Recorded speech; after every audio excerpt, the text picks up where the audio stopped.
হাসির রাজা, জ্ঞানের রাজা, রসিক রাজা।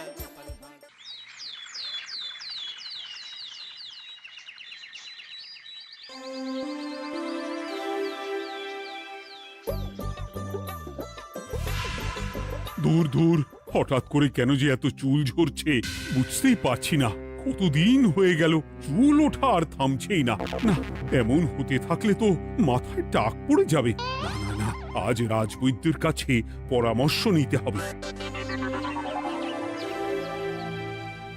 কি ব্যাপার মহারাজ, আজ আপনাকে এমন চিন্তিত দেখাচ্ছে কেন?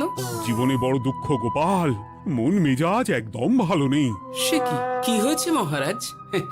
গোপাল থাকতে দুঃখ কিসের? আর বলো না, মাথার চুলগুলো আজকাল ঝড়ে পড়া পাতার মতো পটপট করে ঝরে যাচ্ছে। আমি তো জানি কেন এমন হচ্ছে, কিন্তু এখনই মুখ খুললে চলবে না। আর একটু বেশি বিপদ বাড়লে তখন মাঠে নামবো। তাই বলুন। এ তো খুব ছোট ব্যাপার, চুল ঝরলে টাক পড়বে, আর সেটা পড়া কত ভালো জানেন? কথায় আছে, যত বড় টাক তত বেশি টাকা। তুমি চুপ করো তো বাপু। যদি টাক থাকলেই টাকা হতো, তাহলে তোমার টাকা কোথায়? যেটা বোঝো না সেটা নিয়ে কথা বলো না। তাই না তাই, মহারাজের ঝরছে চুল, চিন্তার ভাঁজ মাথায়। গোপাল যতই চেষ্টা করুক, চিড়ে ভিজবে না কথায়। তোমরা সকলে থামো তো দেখি। ও রাজবৈদ্য, তুমি এর কিছু উপায় বলো। আগে মহারাজ, অনেক সময় দেহে ওই লৌহের পরিমাণ কমে গেলে এমন চুল ঝরে। আপনি বরং পালং শাক, ওই কিশমিশ, কলা ও আরো কিছু ফল আমি বলে দিচ্ছি, সেগুলো বেশি করে খান। আচ্ছা আচ্ছা আচ্ছা, তবে তাই করে দেখি।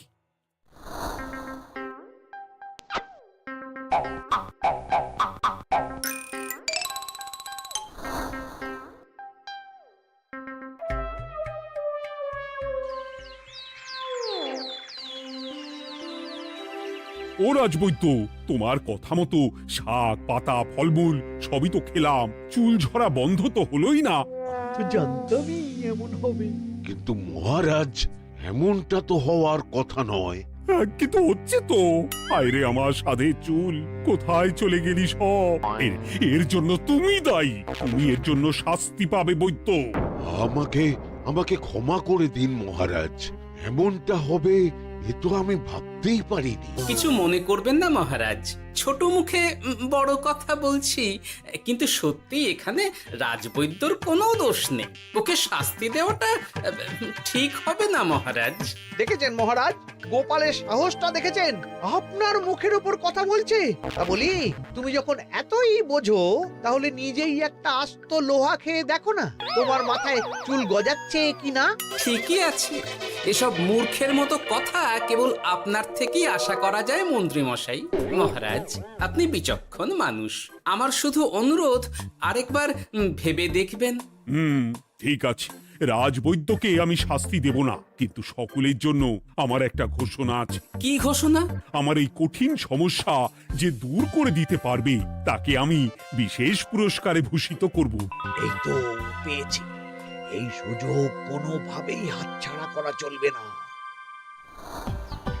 এবারের সমস্যাটা সত্যি বেশ কঠিন। কি করলে যে মহারাজের চুল পড়া বন্ধ হবে সেই উপায় মাথাতেই আসছে না। হঠাৎ করে কেন যে এমন হলো কে জানে।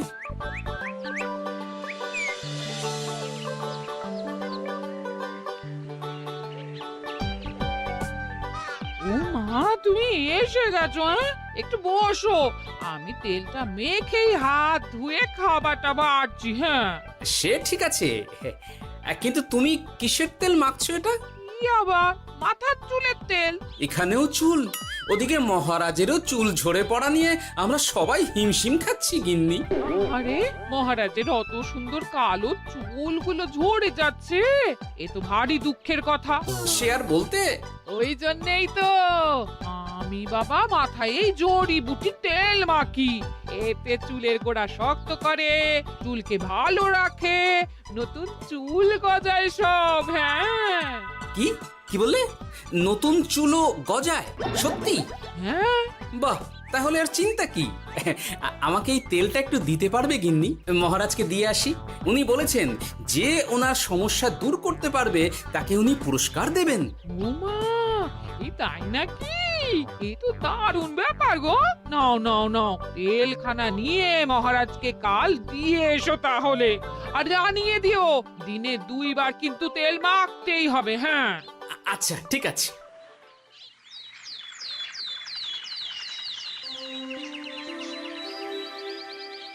কোনো উপায় খুঁজে পেলে তোমরা? আগে মহারাজ, আমি আপনার জন্য নকল চুল বানিয়ে এনেছি। যতদিন আপনার চুল পড়া বন্ধ না হচ্ছে ততদিন আপনি এটা পরে ব্যবহার করতে পারেন। সে তো বুঝলাম, কিন্তু নকল চুল তো আর আসল চুলে জায়গা নিতে পারবে না বিজ্ঞানী। আসল চুলের কথা ভেবে আমি আপনার জন্য কেশুত্তে পাতা এনেছি মহারাজ। আচ্ছা বেশ। তা গোপাল, খুব তো আগের দিন বকবক করছিলে, তুমি কি এনেছো শুনি? সেটা যথাসময়ে দেখতে পেয়ে যাবেন মন্ত্রী মশাই। এটা জড়িবুটি তেল মহারাজ। আমি এটা আপনার জন্য এনেছি। এতে নতুন চুল গজায় আর চুলের স্বাস্থ্যও ভালো হয়। আমার গিন্নিও ব্যবহার করে এটি, তবে দিনে 2 বার করে মাখতে হবে, তাহলেই ভালো ফল পাবেন মহারাজ। বাবা, তাহলে তুমি কেন মাখো না? আচ্ছা, আপনার সমস্যাটা ঠিক কোথায় বলুন তো মন্ত্রী মশাই? মহারাজের জন্য কিছু আনলেও কথা শোনান, না আনলেও কথা শোনান। সত্যি তো মন্ত্রী, কেন তুমি সব সময় গোপালের পিছনে পড়ে থাকো বলো তো? এরা তো তাও সবাই কিছু না কিছু আমার কথা চিন্তা করে এনেছে, তুমি তো সেটাও করনি। না, আসলে মহারাজ, আমিও ভাবছিলাম আপনার কথা, কিন্তু থাক, বুঝেছি। আহ, দারুণ। তেলের গন্ধটাও খুব সুন্দর। গোপাল, তোমায় অনেক ধন্যবাদ। আশা করছি ব্যবহার করলে খুব ভালো ফল দেবে। একদম দেবেই মহারাজ। দূর বাবা, ভেবেছিলাম এক, হলো আর এক। কোথা দিয়ে যে গোপালটা মাঝখান দিয়ে এসে নাক গলিয়ে ঢুকে পড়ে, খুব শক্ত পুরস্কার নেওয়ার। দেখাচ্ছি মজা।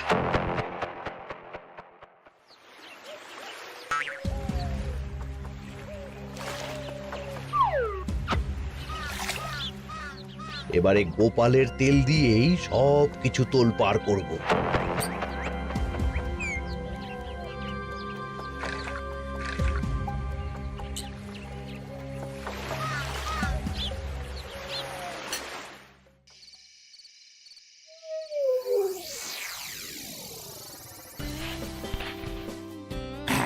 ব্যাস, হয়ে গেল 2 বার মাখা। গোপাল বলেছিল এতেই ভালো ফল পাবো, কিন্তু এখন মাখার পর মাথাটা কেমন জ্বালা জ্বালা করছে মনে হচ্ছে।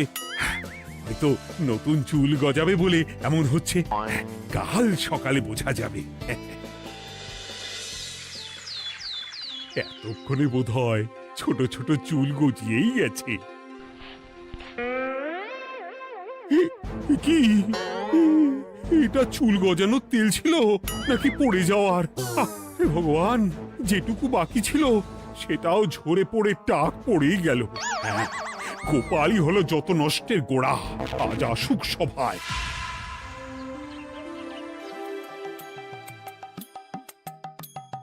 এই যে এখন এলেন উনি। ও কি মহারাজ, আপনি এমন কাপড় মাথায় জড়িয়ে বসে আছেন কেন? তুমি আর এমন প্রশ্ন জিজ্ঞাসা করো না গোপাল, তোমার দয়াতেই মহারাজের এমন অবস্থা। মানেটা আমি তোমায় দেখাচ্ছি, দাঁড়াও। এই যে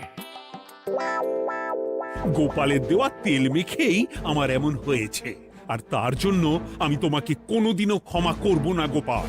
বিশ্বাস করুন মহারাজ, আমার গিন্নিও মাখে এই তেল, কিন্তু এমন কিছু তো এখনো পর্যন্ত ঘটেনি। আমি আর কিচ্ছু শুনতে চাই না। আমার মাথা ভর্তি চুল আমি ফেরত চাই। যতদিন না আমার মাথার সব চুল ফিরে আসছে ততদিন আমি তোমার মুখও দেখতে চাই না। মহারাজ, আপনার কোনো চিন্তা নেই, আমি তো আছি। এবার এই সমস্যার একটা সমাধান আমি করেই ছাড়বো। কি ব্যাপার, মন্ত্রী মশাই এত লাফাচ্ছে কেন? এসবের পেছনে আবার ওনার হাত নেই তো? না, ব্যাপারটা পরে দেখতে হচ্ছে।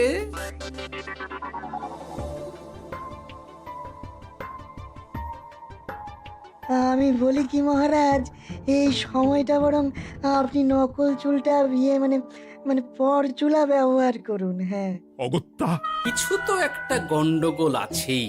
গিন্নিও তো রোজ মাথায় তেল মাখে, কই এমন তো হয় না।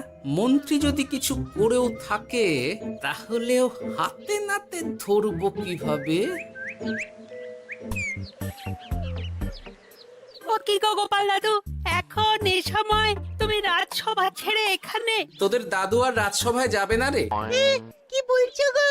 কেন? আর কেন, বিনা দোষে এমন শাস্তি। তোমায় শাস্তি দিয়েছে, তুমি শুধু বলো কে তোমার সাথে কি করেছে, বাকিটা আমরা বুঝে নিচ্ছি। আচ্ছা বলছি, কৃষ্ণনগরের মন্ত্রী মশাইয়ের বাড়িটা কোন দিকে একটু বলতে পারবেন? কৃষ্ণনগরে নতুন নাকি? আগে তো আপনাকে কখনো দেখেছি বলে মনে পড়ছে না। হ্যাঁ, আমি এখানে থাকি না, আমি এখানে আমার কাজে এসেছি, তাই মন্ত্রী মশাইয়ের বাড়ির ঠিকানাটা যদি একটু বলে দেন। নিশ্চয়ই, এ পথ দিয়ে সোজা চলে যান, তারপর কিছুটা ডান দিকে গেলেই পেয়ে যাবেন। আচ্ছা, অনেক ধন্যবাদ। ভিন গাঁয়ের লোক মন্ত্রী মশাইয়ের বাড়িতে, ব্যাপারটা বেশ সন্দেহজনক লাগছে। এই এই গুলটে ন্যাপলা, তোরা তোরা দুজন একটু আড়াল থেকে দেখতো লোকটা মন্ত্রী মশাইয়ের বাড়িতে ঠিক কি জন্য এসেছে, তারপর আমায় খবর দিস। ঠিক আছে গোপাল দাদু।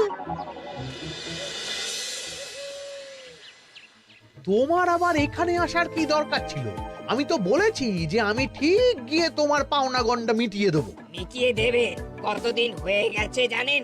দেখো, হয় আমার কীটনাশক আর সার সব ফিরিয়ে দিন, নয়তো আমার জিনিসের দাম মিটিয়ে দিন। কীটনাশক, সার আর কি করে ফেরত দেবো বলো? ও তো সব পুকুরের জলে মিশে গেছে। ওসব আমি জানি না, আমার পাওনা গন্ডা মিটিয়ে দিন, ব্যাস। চল চল, এখনই তাহলে গোপাল দাদুকে গিয়ে সব জানাই। চল চল। দাদু, ও গোপাল দাদু। তোরা এসে গেছিস? আয় আয় আয় আয় আয়। মন্ত্রী মশাইয়ের মুখ থেকে অনেক খবর পেলাম। তাই নাকি? কি শুনি? মন্ত্রী মশাই ওই লোকটার কাছ থেকে অনেক কীটনাশক সার নিয়েছে, কিন্তু এখনো জিনিসের দাম মেটায়নি। হ্যাঁ, ওই জন্যই তো মন্ত্রী মশাইয়ের উপর লোকটা খুব লেগেছিল, হুমকিও দিয়েছে 1 সপ্তাহের মধ্যে জিনিসের দাম সব মিটিয়ে দিতে হবে। তাই নাকি? কিন্তু কীটনাশক সার নিয়ে মন্ত্রী মশাই কি করবে? সেটা তো বলতে পারবো না দাদু। তবে হ্যাঁ, মন্ত্রী মশাই ওই লোকটাকে বলছিল যে ওই সব কীটনাশক সার পুকুরের জলে মিশে গেছে। কি বললি? পুকুরের জলে? আচ্ছা, এবার দুয়ে দুয়ে 4 করা গেল। অনেক ধন্যবাদ রে তোদের। বল বল, তোরা কি খাবি? কিচ্ছু লাগবে না গোপাল দাদু, তবে ভোলা বয়ের আর মিষ্টি খাওয়ালে। আচ্ছা আচ্ছা। কি করে যে মহারাজকে আসল ব্যাপারটা বোঝাই, কিছু তো একটা উপায় বের করতেই হবে। তা বলি বাবা, রাজসভায় যেতে হবে না বলে কি সারাদিন এইভাবেই শয়নে শয়নে দিন কাটাবেন বাবা? হ্যাঁ, উপায় পেয়ে গেছি। বুঝলে গিন্নি, আমাকে একটা জায়গায় যেতে হবে, বুঝলে? তারপর ওখানে যদি কাজ হয় তাহলে আগামীকাল রাজসভায় আমি যাব। কিন্তু তুমি যে বলেছিলে তোমার এখন ছুটি। হ্যাঁ, কি আর করি বলো, গুরুত্বপূর্ণ একটা কাজ, তাই যেতেই হবে। আচ্ছা যাও। ওই গো বিজ্ঞানী, আরে গোপাল যে, বলো। এই যে বিজ্ঞানী, একটা বিশেষ দরকারে তোমার কাছে এলাম, বুঝলে? হ্যাঁ, বলোই না। আচ্ছা, এই দূষিত জলকে কিভাবে আবার পরিশুদ্ধ করে বলতে পারবে? কেন পারবো না? জলের মধ্যে একটু চুন আর ফটকিরি দিয়ে দিলেই জল আবার দূষণমুক্ত হয়ে যাবে। তবে ওগুলো দেওয়ার পর কিছুদিন সেই জলকে ব্যবহার করা বন্ধ রাখতে হয়। হ্যাঁ। আচ্ছা আচ্ছা, অনেক ধন্যবাদ, আসি তাহলে। হ্যাঁ,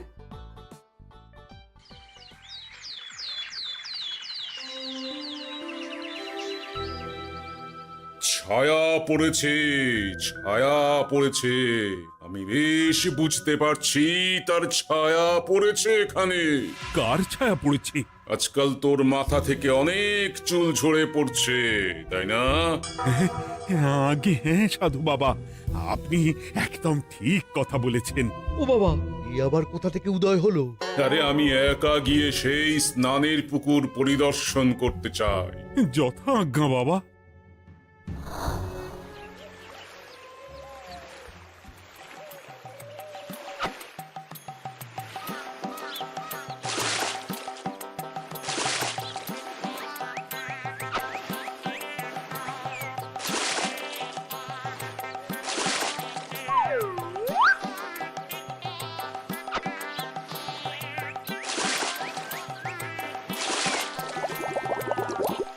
যাক বাবা, মোটামুটি সপ্তাহখানেক এভাবে থাকলেই পুকুরের জল আবার আগের মতো পরিষ্কার হয়ে যাবে। এবার শুধু মহারাজকে একটু বুঝিয়ে বললেই হয়ে যাবে।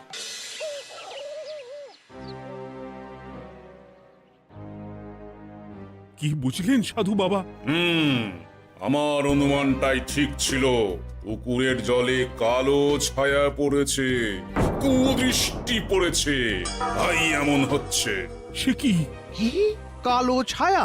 যত সব বাজে কথা। জল দূষণ করলাম আমি, আর দোষ পড়ছে কালো ছায়ার উপর। তাহলে এখন কি হবে? চিন্তার কোনো কারণ নেই। আমি মন্ত্রপুত ভস্য ছড়িয়ে দিয়েছি। 1 সপ্তাহ ওই পুকুরের জল স্পর্শ তো দূর, পুকুরের কাছেও যাওয়া নিষেধ। তাহলে আমার মোহরের কি হবে? যথা আজ্ঞা সাধু বাবা। ও কি, তাহলে মহারাজ এতদিন স্নান করবেন কোথায়? সে কথা কাউকে চিন্তা করতে হবে না। মহারাজের ওপরে কালো ছায়া পড়া জল পড়েছে, তাই আগে সেটা শোধন করতে হবে। আমাকে তাহলে কি করতে হবে সাধু বাবা? আমার শিষ্য গোপাল আমাকে আগেই এই বিষয় জানিয়েছিল। আমি তার হাত দিয়েই তোর স্নানের জল পাঠিয়ে দেব। তাই আগামী 1 সপ্তাহ সেই জল দিয়েই তোকে স্নান করতে হবে। কি গোপাল? দেখছো তো মন্ত্রী, গোপাল আমাকে কত ভালোবাসে। আমি ওকে কত কথা শোনালাম, কিন্তু না না না না, কাল থেকেই আমি আবার গোপালকে রাজসভায় ডেকে আনবো। আমি আসছি, আমার কাজ হয়ে গেছে। আর হ্যাঁ, তোর স্নানের পুকুরের চারিদিকে প্রহরীর বন্দোবস্ত কর। কাক পক্ষীও যেন ওখানে প্রবেশ করতে না পারে। আচ্ছা বাবা, আচ্ছা।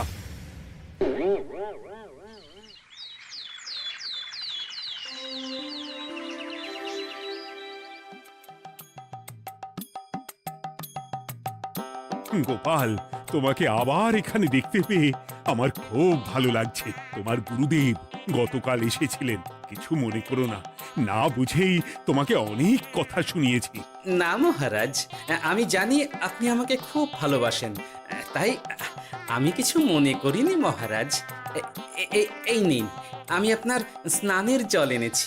হ্যাঁ হ্যাঁ, দাও দাও দাও।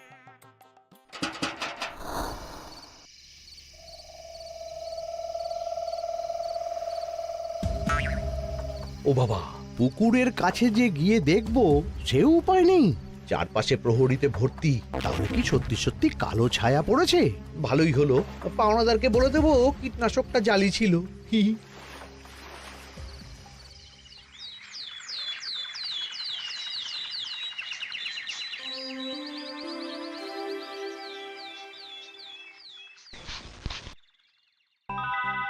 এই তো আমার সেই পুরনো কালো চুলগুলো আবার ফিরে এসেছে। আহা, কি যে আনন্দ হচ্ছে দেখে। আজ 1 সপ্তাহ সম্পূর্ণ হলো। গোপালের জন্য আমার স্নানের পুকুর থেকে কালো ছায়া দূর হয়েছে। আমাকে এই সমস্যা থেকে দূর করার জন্য আমি গোপালকে 100টি মোহর উপহার দিতে চাই। ধন্যবাদ মহারাজ। দূর, আমার আর ভালো লাগে না। সব সময় গোপালই মোহর পায়, এটা তো আমার পাওয়ার কথা ছিল। এদিকে আজকে পাওনাদারও আসবে।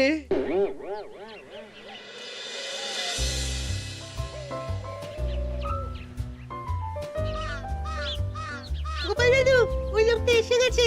আচ্ছা, আসছি। এটা তো মন্ত্রীর বাড়ির দিকে রাস্তা। আমরা তাহলে ওদিকে কেন যাচ্ছি গোপাল? আপনার পুকুরের আসল রহস্যটা কি সেটা আপনি জানবেন না মহারাজ? মানে? নিজের চোখেই দেখুন, তাহলে বুঝতে পারবেন। আর একটু সময় দাও আমায় ভাই। এমনিতেও তোমার কীটনাশক কোনো কাজের নয়। কি এখন এসব কথা আর একদিনও সময় দিতে পারছি না। একটু বোঝো, একটু। সব আমি মহারাজের পুকুরের জলে মিশিয়ে দিয়েছি। মন্ত্রী, তুমি তাহলে সেই কালো ছায়া? মহারাজ, আপনার পর্দা ফাঁস হয়ে গেছে মন্ত্রী মশাই। তুমি তাহলে সবটা জানতে? একদম প্রথম থেকে।